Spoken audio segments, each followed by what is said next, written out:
عزیز دوستوں اور بزرگوں، یہ وہ سرزمین ہے جس کو ماضی میں آپ نے بہت سے فرقانہ فسادات کو دیکھا۔ یہ وہ سرزمین ہے جہاں پر آپ نے بڑے بڑے امتحانات اور آزمائش سے آپ کو گزرنا پڑا، مگر آپ نے مجلس کا ساتھ دیا۔ ہم اور آپ نے مل کر تمام فرقہ پرست طاقتوں کو یہاں سے کمزور کیا۔ تو میری آپ سے گزارش ہے کہ آپ اپنے اتحاد کو کمزور ہونے مت دیجیے، فرقہ پرست طاقتوں کو حاوی ہونے مت دیجیے، کہیں پر بھی ان کو کسی جگہ پر آپ آنے کا یا پھر ان کو گھسنے کا موقع مت دیجیے۔ ہاں، میں مانتا ہوں کہ ہمارے کوئی لوگوں میں کمزوریاں رہی ہوں گی، ان کمزوریوں کو ضرور دور کیا جائے گا، مگر مجلس آپ کی جماعت ہے۔ مجلس کو آپ کے بزرگوں نے اپنے دعاؤں سے، اپنی محنتوں سے، آنسوؤں سے مضبوط کیا ہے۔ اس جماعت کو مضبوط رکھیے۔ مجلس نے پورے سرزمین ہندوستان میں آپ کے اتحاد کی مثالیں دی جاتی ہے، چاہے اتر پردیش ہو یا بہار ہو یا مہاراشٹر ہو، وہاں پر بسنے والے لوگ کہتے ہیں کہ حیدرآباد کی عوام نے اپنے اتحاد کی طاقت کی بنیاد پر اور اپنے سیاسی شعور کی بنیاد پر انہوں نے مجلس اتحاد المسلمین کو مضبوط کیا۔ میرے عزیز دوستوں اور بزرگوں، آج آپ دیکھتے ہیں کہ آر ایس ایس اور بی جے پی حیدرآباد کو آتی ہے تو بی جے پی کی طرف سے یہ کہا جاتا ہے، امت شاہ کی طرف سے، کہ اگر ان کو موقع ملے گا تو تحفظات کو ختم کر کے رکھ دیا جائے گا۔ آپ بتائیے، ان تحفظات کو اگر آج تلنگانہ یا آندھرا میں مسلم اقلیت کو مذہب کی بنیاد پر نہیں، ان کی سماجی اور تعلیمی پسماندگی کی بنیاد پر مل رہا ہے، تو اس کی بات 1970 میں سب سے پہلے عبد الواحد اویسی رحمت اللہ علیہ نے کی تھی۔ مجلس کی مسلسل کوشش اور جدوجہد کا نتیجہ ہے کہ آج ریزرویشن ہم کو ملتا ہے، جس کی بنیاد پر گورنمنٹ کی نوکریوں میں 4% تحفظات ملتے ہیں۔ تعلیم، گورنمنٹ کے تعلیمی اداروں میں ہمارے بچوں کو ایڈمیشن ملتا ہے، مگر بی جے پی اس کی دشمن ہے۔ تو دوسری طرف بی جے پی کا تلنگانہ کا صدر کہتا ہے کہ اگر مجھے موقع ملے گا تو میں پرانے شہر میں بلڈوزر لگا دوں گا اور بلڈوزر سے گھروں کو توڑ دوں گا۔ میرے عزیز دوستوں، میری عزت دار ماں اور بہنوں، آپ لوگ آرام سے اپنی زندگیاں گزار رہے، یقیناً زندگی میں مشکلات بھی آتی ہیں، مگر گھر کو توڑنے کا خوف تو اتر پردیش کا ہے۔ اسرائیل میں گھروں کو، فلسطینیوں کے گھروں کو اسرائیل توڑتا ہے، تو آج بی جے پی اسی زبان میں بات کرتی ہے کہ ہم پرانے شہر میں بلڈوزر لگا کر گھروں کو توڑ دیں گے۔ میرے عزیز دوستوں اور بزرگوں، ہم ان B J P R S S کے لوگوں سے کہنا چاہتے ہیں کہ ہم ہرگز آپ کو قانون کو تمہارے ہاتھ میں لینے کی اجازت ہم نہیں دیں گے۔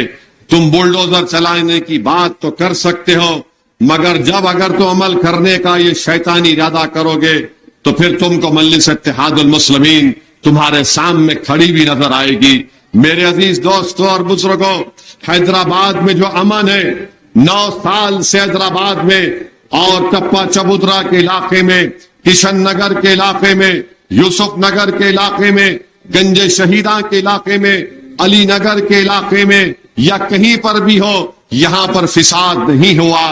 مجلس نے یہاں پر فساد ہونے نہیں دیا، امن ہے۔ بڑے بڑے مذہبی تہوار ہمارے دیگر اپنائے وطن کے بھی ہوتے ہیں، مذہبی تہوار آرام سے گزر جاتے ہیں۔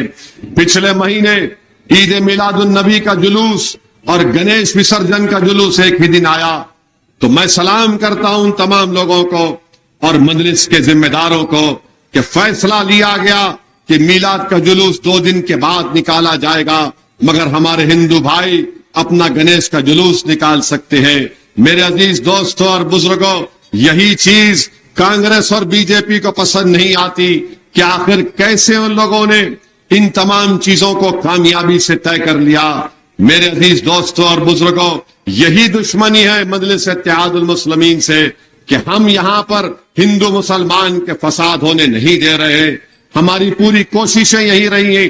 یہاں پر آپ دیکھتے ہیں کہ ایک شخص نے نبی کریم صلی اللہ علیہ وسلم کے شان میں بکواس بکنے کی کوشش کی، لوگ احتجاج کر رہے تھے۔ نپور شرما نے بھی یہ گندگی کی تھی۔ نپور شرما دلی میں گرفتار نہیں ہوئی، مگر جو شخص اس طرح کی بکواس حیدرآباد میں بیٹھ کر کیا. مجلس کی سخت نمائندگی کی وجہ سے قانون کو کام کرنا پڑا اور اس کو جیل جانا پڑا. یہ بھی آپ کے اتحاد کی کامیابی ہے کیونکہ آپ متحد تھے, مجلس کے پرچم تلے آپ جمع تھے, تو مجلس نے اس طاقت کی بنیاد پر یہ کام کیا. آپ نے مجلس پر بھروسہ کیا تو پورے تلنگانہ میں آج مجلس نے 201 ریزیڈینشل اسکول کو قیام کیا حکومت سے نمائندگی کر کے.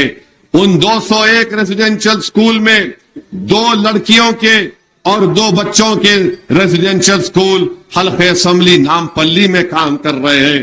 میرے بھائی, میرے بزرگوں, میری ماں اور بہنوں, 201 اسکولوں میں تلنگانہ کے 1,30,000 غریبوں کی بیٹیاں, غریبوں کے بیٹے چھٹی جماعت سے 12ویں جماعت تک اب جونیئر کالج میں تبدیل کر دیا گیا.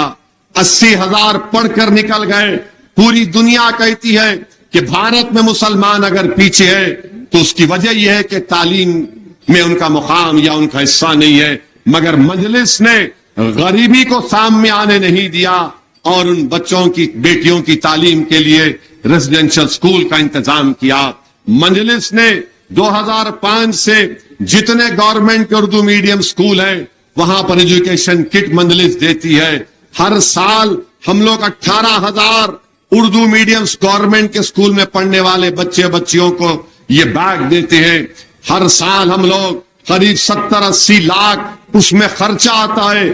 10ویں جماعت کی امتحان کی فیس مجلس دیتی ہے, اور اگر کوئی جی پی اے 8 لاتا ہے ہم اس کو کیش ایوارڈ دیتے ہیں.